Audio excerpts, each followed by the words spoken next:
Hi, once again. Good afternoon. It's a very critical time for me here while sitting down here. Kasi inaantok talaga ako. And naalala ko tong ginamos ko, guys. Sana makarelate kayo dito sa pagkain na to. Ginamos to, guys. Ginamos to, gawa ko to.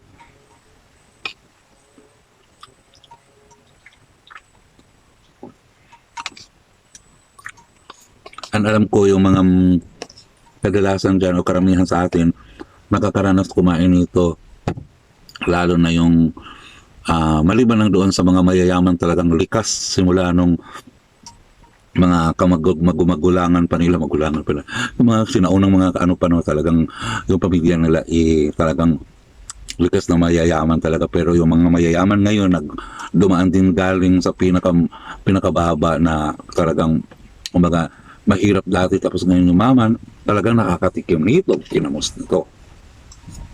So ayun, Tagalog na talaga ako sa YouTube ko. Ano ba yan? Okay. Pwede na itong kainin. Bukas, pang 7 araw na to. Pero kahit third day pa, pwede mo nang kainin ito. Basta tama lang na yung tama lang ng timpla nung tama na yung timpla ng asin. Kasi pag hindi tama yung timpla ng asin dito, mabubulok sa, babaho sa magiging bagoong.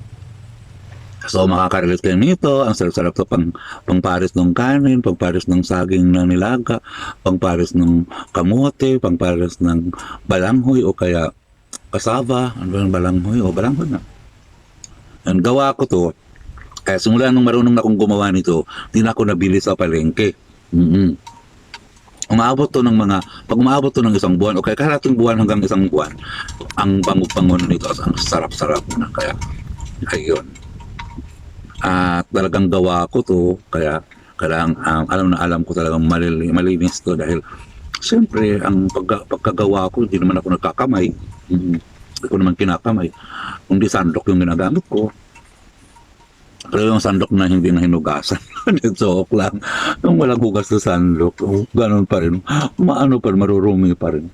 Kaya yun mga kabadis, o mga kabadis. Ito naman, ginagawa ko to sa dalawang purpose. Pwede ko tong ulamin.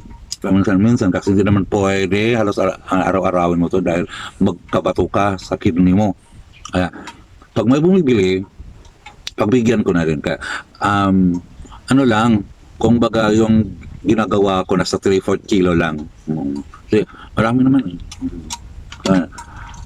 Minsan, pabilisan yung bumibili dito, mabilis maubos dahil ang dami-dami rin gustong-gusto dito.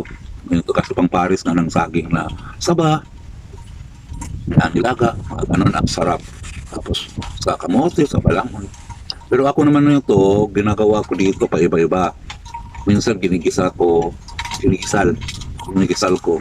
tama, ginigisa sa Tagalog. Pero sa Bisaya ka, nagisa ko ng mantika. Nagisa ko sa mantika, lalagyan ng maraming kamatis, may pangbiling kamatis, pero kung wala, as in, puro ganito lang, tapos lalagyan ko lang ng vetsin, at saka bawang. Kung merong luya, pwede mo na lang din haluan ng luya, pwede mo lang, oo. Tapos, ayun, lulutuin mo ng mahigit sa mantika. Ang sarap-sarap ang baon sa school. Kasi dati naalala ko nung elementary ako, inaano ko, binabalot ko ng saging ayoko yung ganito, pure na ganito talagang buhay pa. Yung hindi pa luto. Kasi luto na to, pero luto lang to sa asin. Ang sabihin ko lang, gusto ko niluluto sa apoy, sa mantika, mga ganun. So, ang ginagawa ko minsan, pinaka-paborito ko yung binabalot ko yung dahon ng saging. Lagyan ng konting suka, lagyan ng konting betsin. Wala ng asin, siyempre maalat to eh. Tapos, ilalagay ko doon sa panggatong na may apoy. Tinatakpan ko ng mga apoy, ganun. Parang parang binibake mo, pero nasa, nilalapag mo lang talaga doon sa may apoy. Tapos, pag medyo sunog na yung dahon, tamang-tama mo nang tanggalin. Yun kasi mamaya mabutas yung dahon tapos matatapon lang din. Ang sarap kasi magkaroon ng sabaw sa ilalim habang inaano mo sa apoy. Mm, um, ano bang tawag sa Tagalog nun? Yung pang barbecue. Pang sugba ba sa Bisaya? Ano ba yan? Basta ganun. Ang hirap-hirap talaga itong Bisaya na sa Tagalog.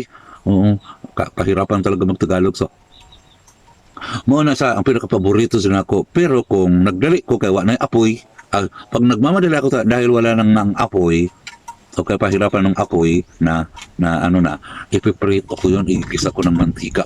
Dami-damihan ko ng mantika, yung lumuluto, halos na apawan siya ng mantika sa sobrang dami ng mantika. Tapos iluluto mo ng igi, lagyan mo ng kamatis kung meron, tapos lagyan mo ng betsin. Lalaway ako, tulog yung laway ko. Yun, binabaon ko yan sa school, mga kabadis. O, binabaon ko sa school. Pagbukas ko, kasi dati yung pang ginagawa kong baonan, dahon ng saging din.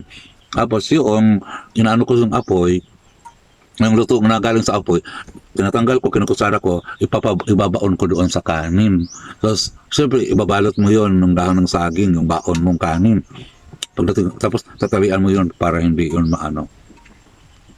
Pero tunod kang halian sa school, kaya nang kuha ng baon, tapos kakain, sabay-sabay kakain, kaya saan kami pumupwesto sa plaza ng eskwelahan, sa puno ng mangga, kaya saan basta may maging comfortable kami doon kami. Tapos sabay-sabay kami, yung magkakilala, yung magkakaibigan, kasi meron ka talagang kaibigan, kaya hindi ka mag-iisa sa school pag kumakain ka. Yun, pagbukas mo ganun, ang bango-bango, ang sarap-sarap. Ayun lang din. Yun lang ma-share ko sa inyo sa bagoong na to. Ito yung bagoong isda. Yung dilis, yun. Marunong kasi akong gumawa nito. Naturuan din ako ng boss ko dati. Hanggang ngayon boss ko pa naman din sila. Kasi palagi silang gumagawa. Kasi ito yung pang-anong appetizer. So yun lang. So sa haba-haba na video ko. Bye-bye na. And sana magustuhan nyo itong video.